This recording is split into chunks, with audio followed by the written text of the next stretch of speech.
Hello and welcome to Solarstube, the video channel with ideas. The most common way to install solar panels is on the roof of a house.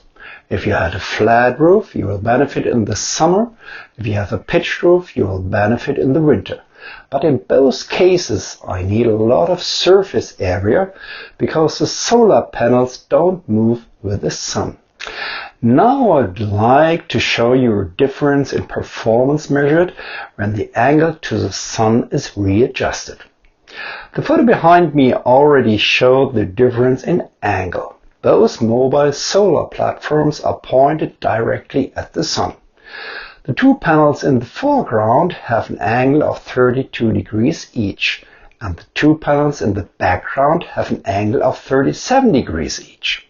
I readjusted the angle of the rear modules in mid-August of that year. Looking a little closer at the two displays of the grow-out inverter, we can see an average power gain of 10 watts for the rear solar panels, the ones where the angle has been adjusted.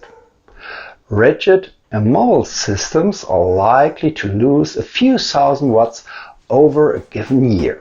On the other hand, it is important to remember that a house roof offers the advantage of surface area, so more solar modules can offset the energy efficiency advantages of mobile solar systems. However, mobile units are also available for less convenient locations. To summarize, more solar panels on the roof means higher purchase and installation costs and proportionally lower energy yield.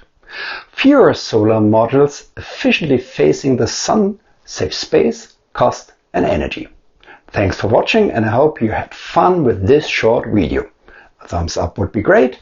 A channel subscription with a message bell activation would be perfect. So it is again, the Solarstube always greets with an idea. Bye bye.